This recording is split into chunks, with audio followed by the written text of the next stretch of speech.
Good morning. Thank you, everyone, for joining us. I'm happy to be here and be talking about this very interesting project. My name is Greg Tananbaum. I was the project manager for this, and I'm going to talk in a little bit more depth in a few slides about my role and the role of my colleagues here. But just in terms of how we're going to sort of divvy up the labor, I'm going to talk about the project's genesis, what our goals were going in, the basic mechanics of what we did and who was involved.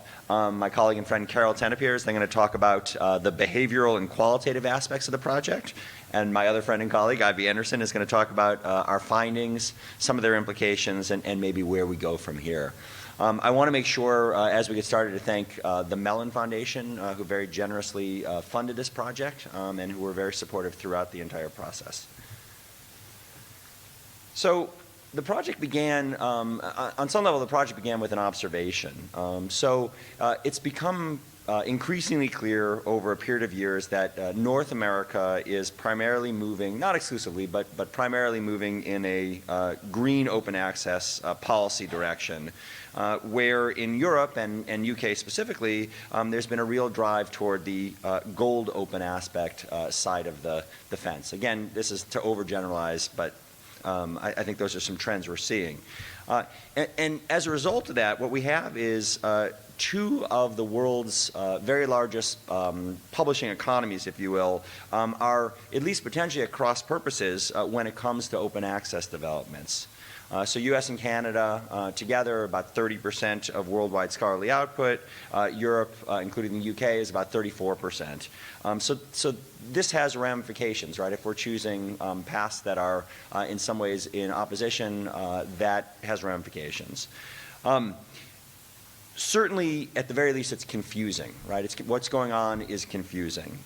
There's license fees, there's APC fees, both of those are going up. There's double dipping opportunities for publishers, gold open access, if you think about OA-only journals and also journals with hybrid options. It's about 15% of publishing worldwide. That number is trending up and will continue to rise for the foreseeable future. And so with all of these interesting and potentially confusing data points percolating, we thought it was a good idea to dig a little bit deeper into the implications for these trends, particularly as they relate to large research institutions. So CDL did some informal, very informal work. To start with, Ivy, in fact, ran point on that. We're really back of the envelope calculations that looked into bibliometric outputs. It looked into what CDL and the individual university libraries were paying in terms of their subscriptions, and did some back of the envelope calculations. And what those suggest, this is back in 2013, somewhere in that range. What they suggested was that the University of California system, far from saving money if the world suddenly flipped to a fully gold OA model, would quite possibly end up spending a lot more money on scholarly publishing than they're spending on journal subscriptions today or in 2013. So what that led us to think about was whether, A, that analysis, that back-of-the-envelope analysis was correct, and B, if it also might be an issue for other large research-intensive institutions. The last bullet point here says passion versus reason. One of the challenges in exploring these issues is that there's a lot of opining when we talk about the potential viability of open access, but there's much less objective analysis. So as we began to look at these issues, we really wanted to do it with as much dispassion as possible. We wanted to stay far away from questions like, would society be better off in a fully OA world? And we wanted to focus on very practical, data-driven considerations. So the goal of the project really boiled down to what you see right there. Can such a shift to gold OA be viable and financially sustainable for the institutions that publish a disproportionate share of research in North America? UC publishes something like 2% of the world's research output. So this is it's more than a curiosity. This matters in terms of budgeting, in terms of planning, and so forth. There's an asterisk where sustainable is mentioned there. I wanted to be clear about how we define sustainability for the purposes of this project. I'm going to quote it here. It's costing those institutions roughly no more than, and ideally considerably less than, current journal subscription costs for comparable journals today, with a rate of growth that will be possible for these institutions to support over time. Again, I think it's important to define our terms. Also, why there's dogs here, someone told me you got to have visuals on the slides. I don't have a lot of visuals, so it's a Saturday afternoon, feels like we should be doing something warm and lazy, so those are my dogs just hanging out by the fire. They're very sweet puppies. Who was involved in this? Well, we said we wanted to see if this hypothesis held true for large research institutions in North America. We were very pleased to be joined in this project by the entire UC system, by Harvard, by Ohio State, and the University of British Columbia. We wanted to get a nice mix of private and public schools. All had high publication output, but they had some different emphases in what their areas of focus are in terms of their scholarship and so forth. The core team, the three of us were involved. Ivy is a co-PI. Mackenzie Smith, who's not with us today, obviously, the UC Davis University librarian, was the other PI. Lane Farley, until her retirement as the executive director of CDL, was involved in the project. We had a data analyst. Carol and her team, which she'll talk about at University of Tennessee, did great work on the focus groups and surveys. We had an economist, a team of economists actually, which were very important. Dave Solomon, you probably know his work if you followed Open Access, and his partner, Bo Christer Bjork. And Mark McCabe did a lot of behavioral modeling for us on the economic side of things. I handled, because of my background in publishing, I handled some of the publisher relationships and survey work, and also, generally speaking, tried to make sure the trains moved on time. We had industry partners as well, so Elsevier and Thomson Reuters. They helped us directly with bibliometric analysis, providing lots of raw data about scholarly outputs from our institutions so that we could do disciplinary analysis and so forth. They were very, very helpful and very, very patient with us. And we work with the Association of Learned and Professional Society Publishers, ALPS. They were also very generous with us. When we were trying to figure out how publishers might think about some of these issues, they worked with us to send a survey out to their entire membership that provided some very rich and interesting data points.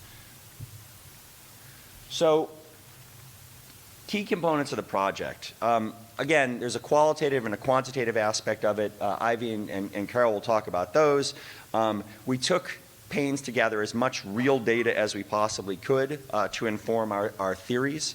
From a qualitative perspective, we performed extensive survey and focus group with faculty and graduate students and postdocs. Again, Carol's going to dig deeply into that. We work with ALPS on this publisher survey, which I mentioned before.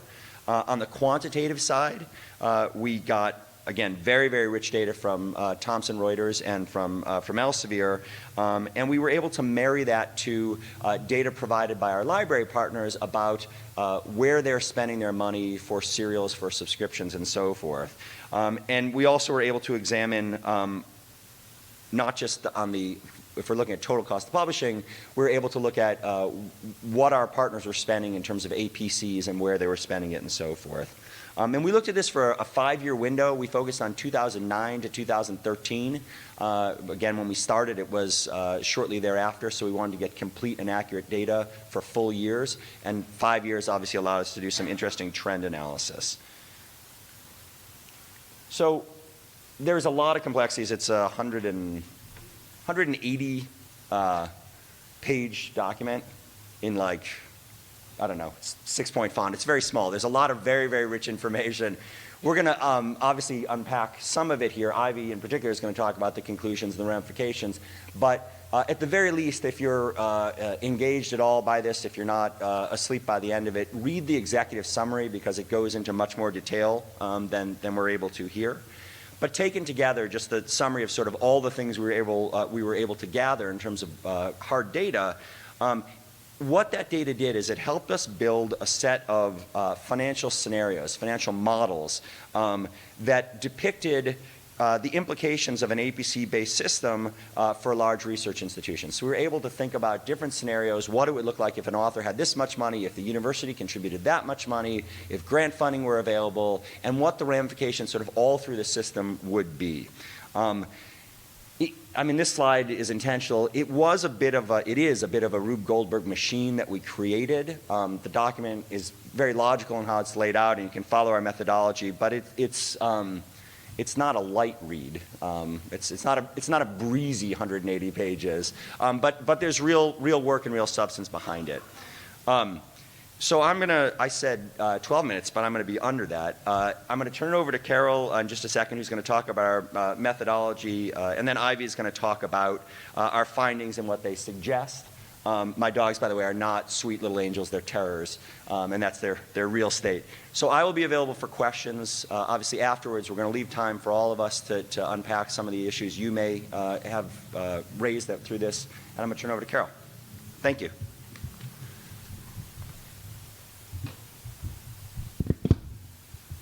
Okay, thanks.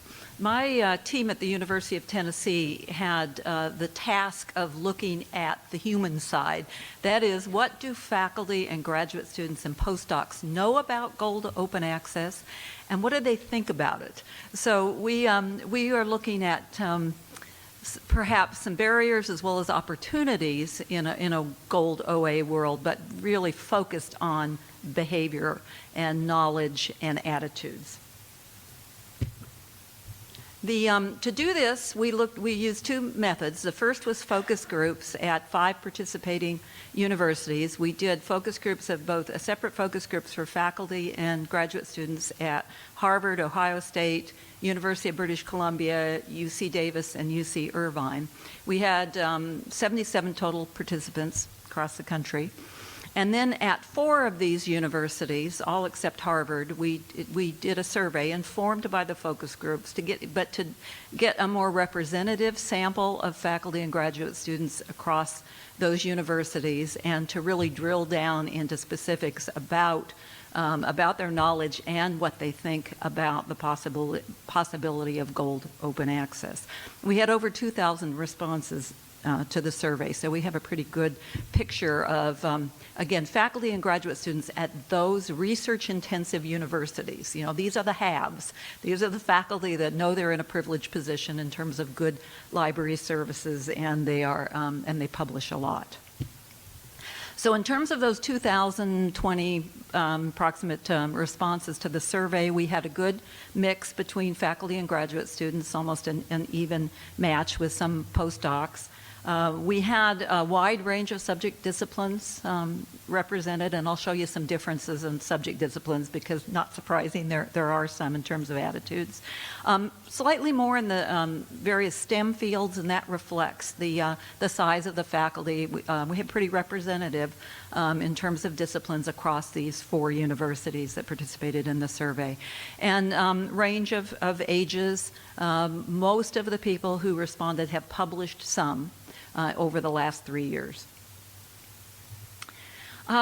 It became evident in the focus groups and then really clear in the survey that there is an incredibly wide spread in terms of people's opinions and knowledge about Gold OA. From a very small group over here that is quite positive and in some cases militantly positive about open access and Gold Open Access, to on the other end of folks who are quite negative and in some cases militantly negative about it. So we've got those extremes, and some examples of typical kinds of open-ended comments or comments from the focus groups at those extremes. On the positive side, one person said, it matters heavily to me that my papers are open access.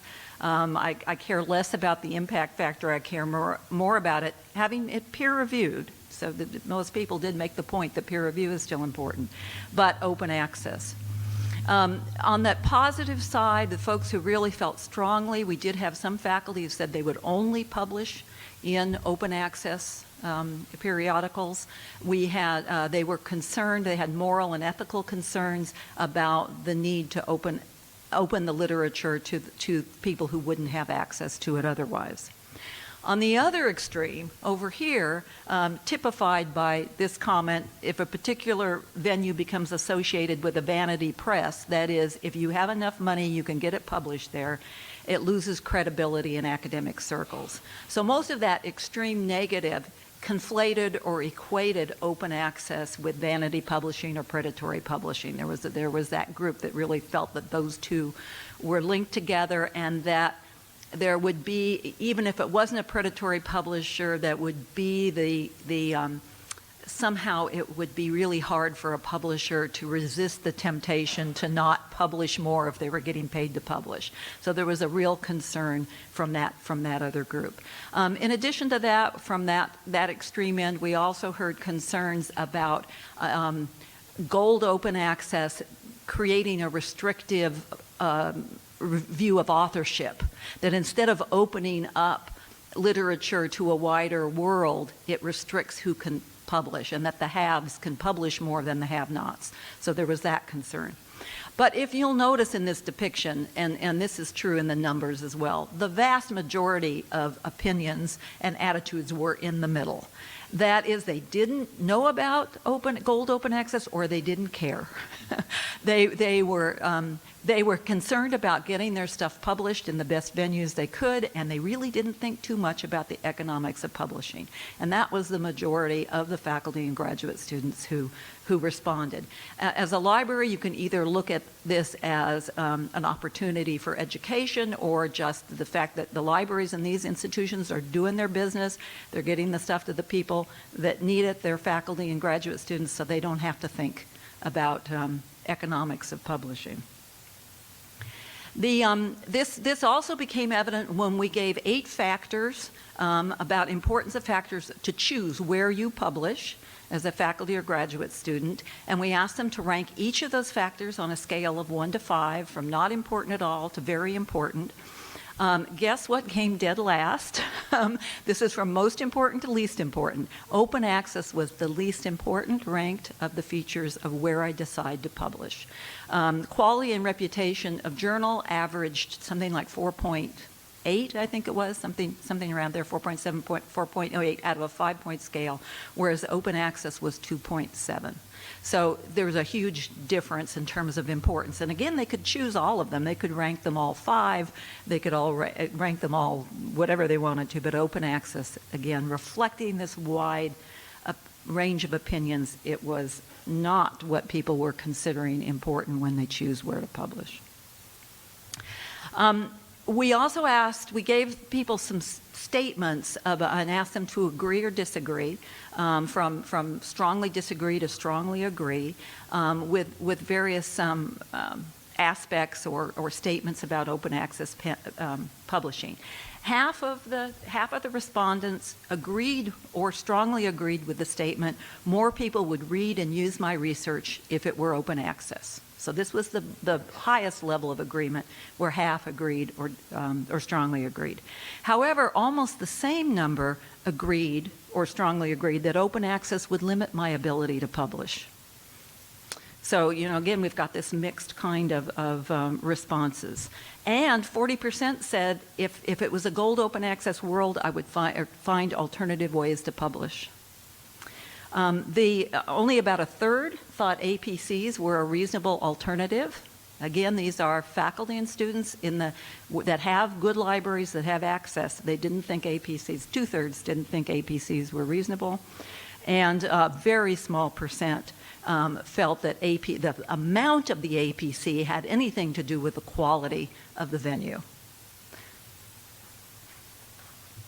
This is a little bit hard to see, but it goes from what are you willing to pay for an APC, so amount, from none over here, with all the big bars, that's none, I'm not willing to pay anything, and then 4,000 plus is at the other end where there's hardly anything. The blue bar, this is various sources of funding. For those of you who can't see, can you guess what the blue bar is?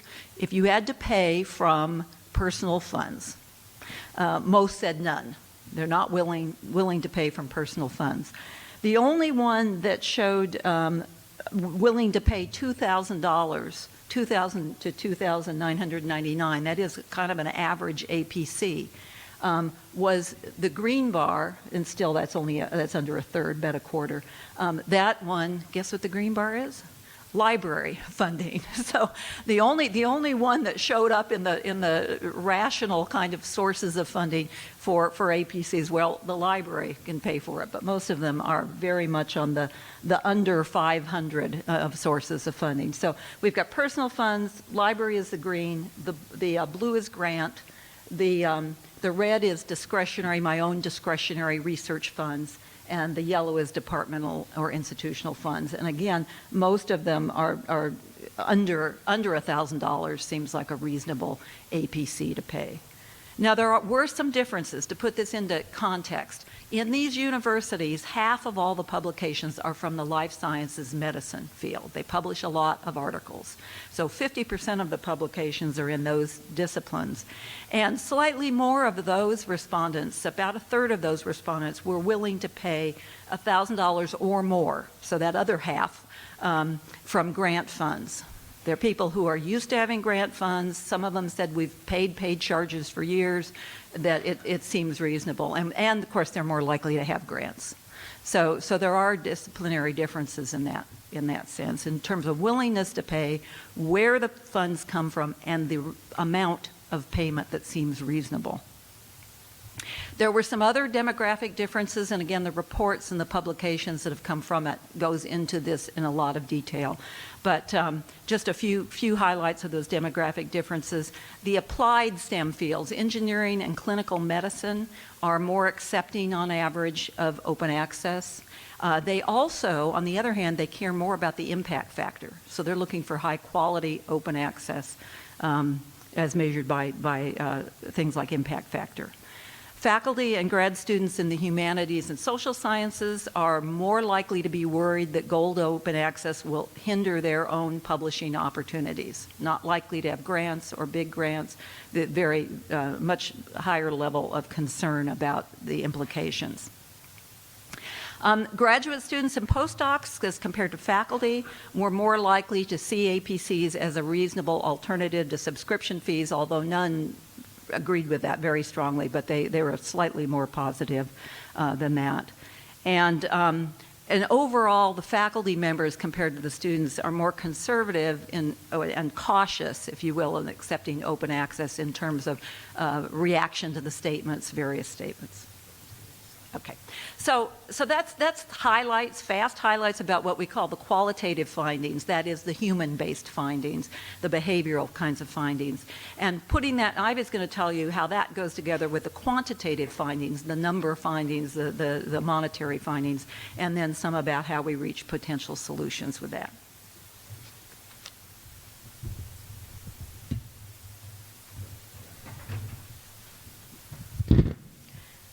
Thanks, Carol. Can folks hear me? Good. So we had, as Greg mentioned, a fantastic team working on the quantitative work, and there's a tremendous amount of work that went on in this area. And I would encourage you to read the report, not just the executive summary, but also there's actually a pretty good project overview section that goes into a little bit more depth and is still pretty digestible. I won't say too much more about the folks on this team because Greg already talked about them, but it really was a great group to work with. I'm going to give you a very brief, high-level review of our findings. As Greg and Carol said, the report really goes into a lot of depth, so we can just cover things really briefly here. I'm going to talk about publishing costs and APC findings, how we modeled the future scenario of APCs, what the financial impact on our project partners looked like, and then some of the strategies that we think could lead to sustainability in an APC environment. So first, on costs, this slide again summarizes two pretty large pieces of work. One on what is the cost to publish an article. So that was a tranche of work that Greg was responsible for. And then what are APCs, what are the average APCs that exist today? What's the range of APCs? And what might we expect in terms of the APCs that actually exist in the marketplace today? So on the cost of publishing side, we started out with the hypothesis that we would be able to identify an ideal minimum cost to publish. Really, what is the baseline cost to publish? But we pretty quickly discovered that there was a very wide range, and all of this was very context dependent. So in terms of the kind of background research that we did a very thorough literature review. We looked at tax forms of nonprofit publishers, a large number of those, publisher interviews particularly conversations with some of the newer entrant publishers who have lower cost structures and could talk to us about what they see as the potential future of lower cost publishing. And then through the ALP survey, we also used some data from the ALP survey to identify what publisher costs are in this realm. And without going into a lot of depth, as I said, we found a pretty wide range of costs from $500 to roughly $2,500 as kind of a baseline cost for publishing an article. And that includes some minimum surplus for innovation, not a large profit margin, but some surplus that any publisher would want for innovation. In reviewing all of the data, we felt that $1,100 was something around a sort of a defensible minimum APC. Of course, we could see that one could push that number lower, but if you're talking about the majority of professional third-party publishers, that seemed like a plausible minimum. Something in the vicinity of $1,800, $1,864 specifically, emerged as a defensible average cost per article for the majority of open access publishers that are publishing today. I should say that this survey was looking at a cost per article across both open access and subscription publishing, correct? Yeah. Yes, right, on the cost per article side. In terms of APCs, when we studied APCs, we then looked at purely gold open access journals, so we did not do our APC research based on hybrid APCs, but we were looking at pure gold APCs today. And here again, we looked at a lot of that. There's some fairly recent studies that have been done looking at APCs in the marketplace. Dave Solomon and Bo Christer Bjork in particular have done a lot of this work. And then more recently, Heather Morrison in Canada and Tony Harava, who I see is here, and a group of folks in Canada had updated that work to chart the course of the most current APC data. We even updated some of that as well. So we tried to get the most current data that we could about APCs in the marketplace.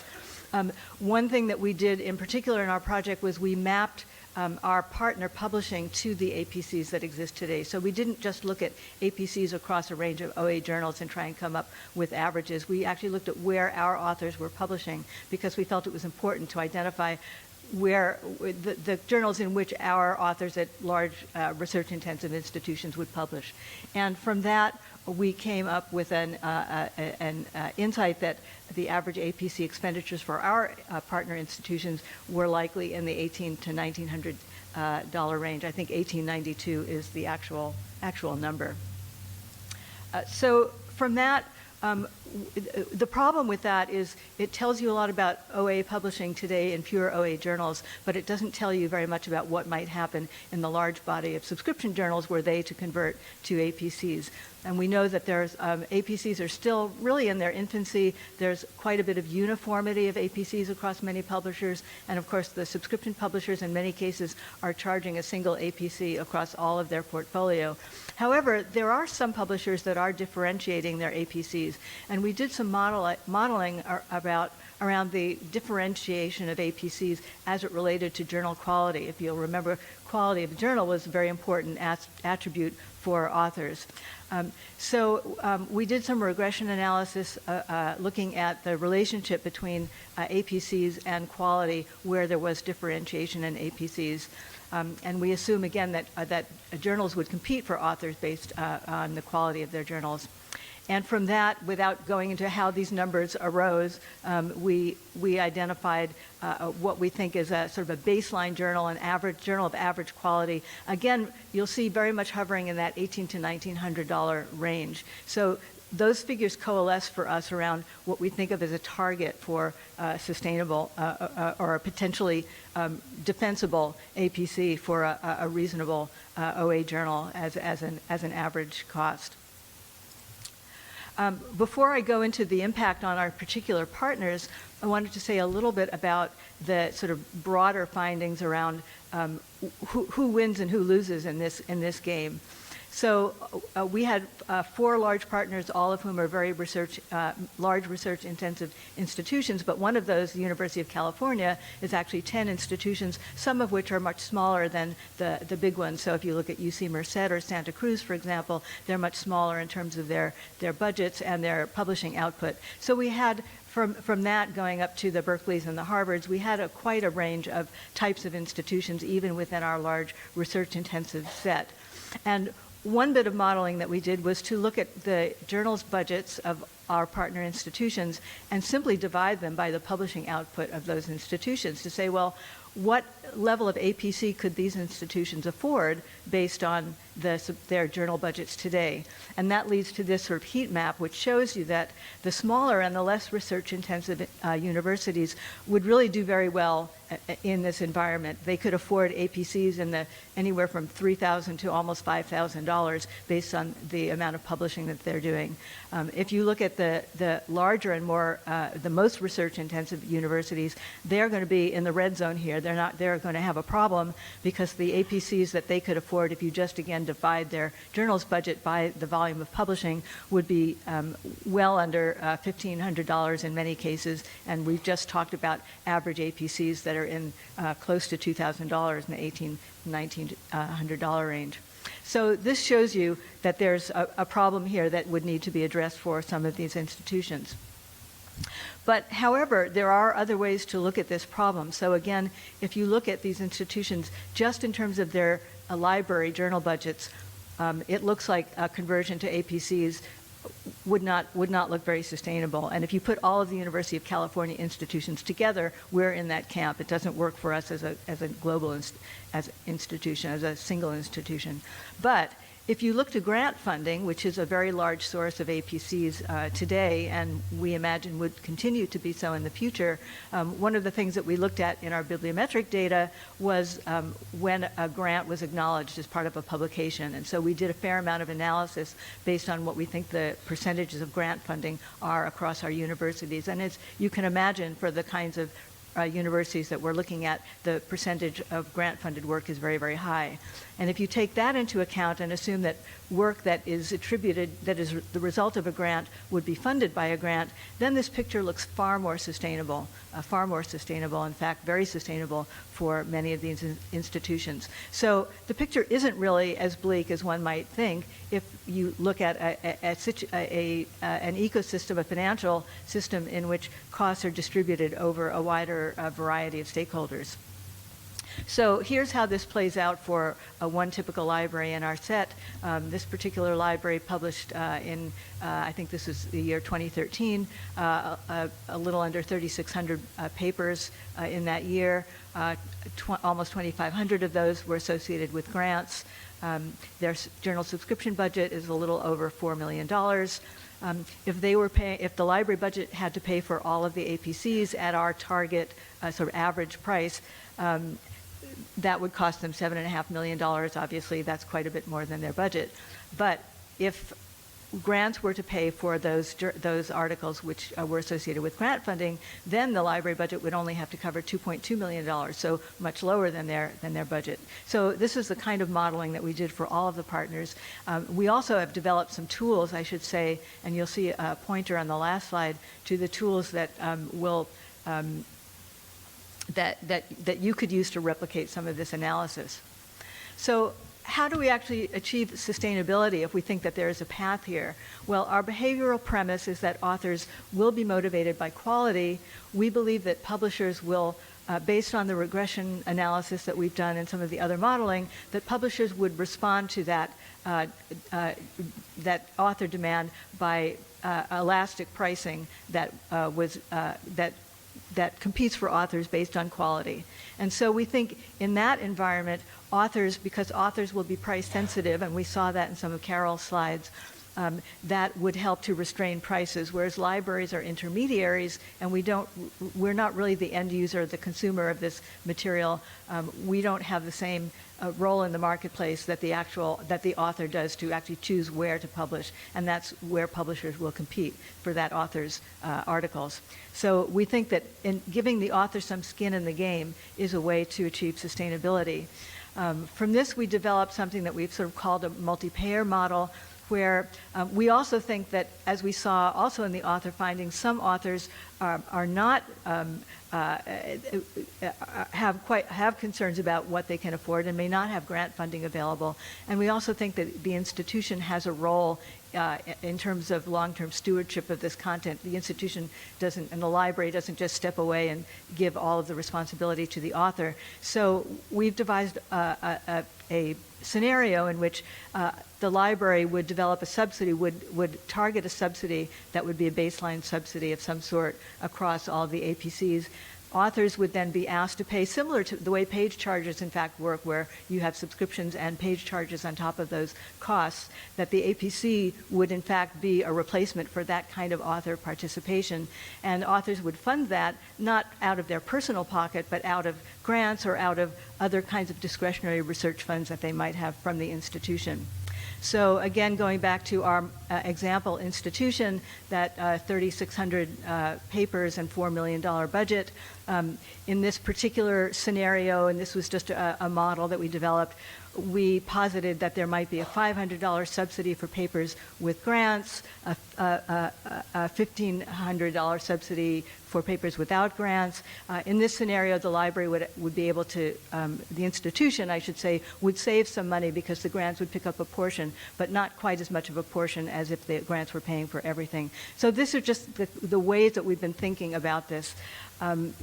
So the overall findings in North America, it's clear that our budgets alone won't cover all APCs for research-intensive institutions, but grant funding received by authors can cover the difference and a very large part of that and really make this a sustainable path forward. We think that giving authors discretionary funds would introduce price competition, but without interfering with author choice, that would be the lever to try and control prices over time, and this would encourage a competitive journal market. So. Thank you. Okay, questions, comments? Okay, first question. Yes, thank you. Could you say who you are? Clem Guthrie from Colby College. Did you do any analysis to see what content would be lost in this sort of model? So you're looking at what how you're going to pay for the articles that are published by your university, but I'm assuming there's content you're buying now that people want access to in which authors are not publishing. So would that content be lost to the university community? So the premise here was a complete flip of the literature. So we're assuming in this model all institutions are funding authorship that way. Everything is funded in that way. So there's nothing lost. Obviously, that's a hypothetical.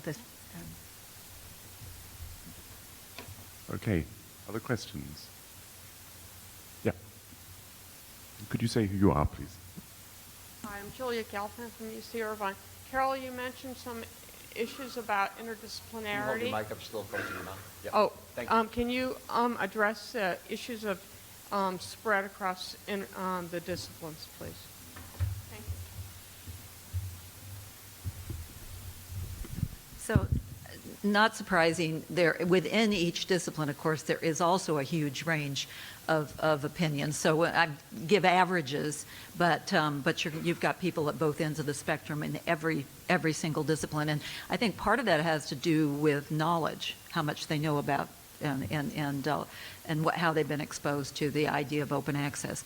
But within the disciplines, we found that those, not surprising, those that have access to grant funds were more open to the idea of APCs and open access paid through author pays, because they are not expecting to pay for it out of their own pocket. And typically the ones that have larger grants in medical fields and engineering and some of the other sciences are on average more open.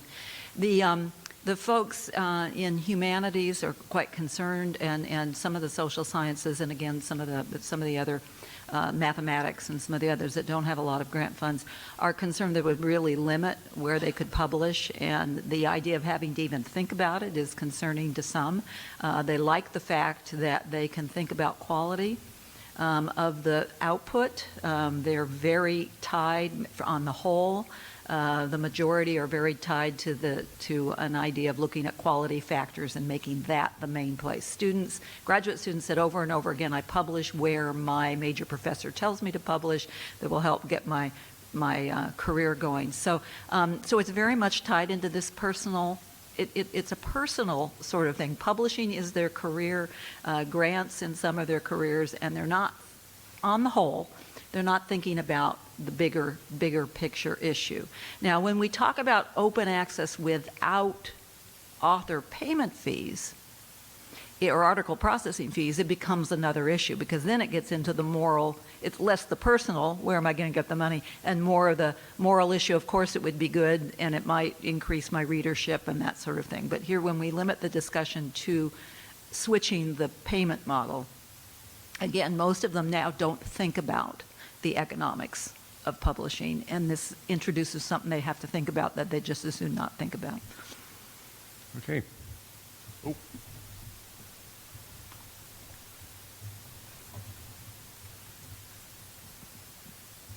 Hi, Natalia Tamaros from Springer Nature. Did you look at the monograph publishing on the subject of different disciplines? So disciplines which are publishing much more monographs rather than looking at articles in journals? It's a good question, and the answer is no. It's another example where we had to draw fairly tight boundaries around the problem set, and there are incredible issues, and that's certainly an issue that's worth exploration, but it was just outside the scope of what we're doing. Dennis Lloyd, University of Wisconsin Press. The behavioral aspect of this study is really fascinating to me, and I'm really wondering about the assumption that and I understand it's hypothetical if this were completely in place and the APC model could lead to reduced costs, but I really wonder if, maybe I'm just too cynical, but if it became standard that authors were expected that they would have to pay, how do you prevent the system where authors would think, well, if I give a little bit more money, maybe I'm more likely to be accepted in this journal? So where does the behavioral aspect come into the assumption that costs might go down? Well, it's a good question. The notion is the present system. There's no lever which makes the individual researcher a financial actor in the current subscription system, right? So they want to get Nature. They don't have to pay for Nature. They tell Ivy to get Nature. That's the model, right? Ivy has to get Nature, or else lots of researchers are banging on her door saying we want Nature. We don't want to, in a fully gold OA world, we don't want to replicate that, right? So this idea Ivy mentioned, skin in the game, is very important, right? The authors will make decisions. So if they're getting a subsidy from the institution, and when I say the institution, it can be some combination of the library plus the department plus the division, et cetera, and so forth. If they're getting some money that intentionally does not cover all the way to anything beyond a baseline APC, they're going to have to make some decisions, right? They're going to have to say, how important is this to me? And if it's that important, am I going to find the money, and where am I going to find it from? And that will, in effect, define the marketplace. We think we have some idea about how it will define the marketplace. We think it is going to create competition for authors and force some of the higher-end publications to maybe not conform to the median, but at least keep their costs competitive. But of course, you're right, it's theoretical. I guess I'm wondering, how is the competition for authors, is that really going to be greater than the competition for journals? That it may be a behavioral factor that what really becomes the competition is how much am I willing to pay to get the best journal rather than how little are we willing to accept to get the best authors? Yeah, it's, I don't know if you want to, I'm not quite yet. I don't think. There isn't an answer, but it reminds me of the very lively discussions we had, but especially when the Economist team was there, that does this kind of competition there were some folks who felt it would drive APCs up because this is the only way. There are others who felt because of market forces it would drive APCs down. And so part of this model is to look at kind of both scenarios. This looks at the kind of the steady state. Here's what it costs now, and here's a reasonable amount. But the market forces competition for authors is, we're looking at, Harvard authors, for example. Maybe that drives prices down, but we really don't know. I think that Greg said that. But that was huge discussions, and we had half of the team felt it would drive the prices down, half of the team felt it would drive the prices up, and we really honestly don't know. My name's John Dove, and I'm not an academic, but I come from a deeply academic family. There are 13 members of my family close to me who are in various disciplines. So the behavioral stuff that you've done, Carol, is completely consistent with my family. They all view that they want to share. They're contributing to humanity. They're very busy. They're prestige seeking, for sure. They wouldn't be as successful as they've been if they weren't. So you can't shame them out of that, say they shouldn't be seeking that kind of prestige. And half of the things that they think they know about open access isn't true. So I think you've done this well. Now, in terms of the design you've done something really, I think, valuable, which is what I would describe as a design from the future. So you imagine a completely open access world, and then you say, all right, what does that look like? I think it's also interesting to ask, well, what does the publisher's world look like? So one of the ways I sometimes characterize this to publishers, because indeed, although I'm not academic, I went into a commercial life. My mother, when I joined a startup, said, what are we going to tell the family? So when you think about the future and from the standpoint of a publisher, it seems to me that they have to find a world in which they are valued for contributing to the lives of researchers and the institutions which hire them, but not for the toll access to the results of scholarship. So that gives them also other means of money, which is not just the APC. They can look at things that are related to other tools they provide.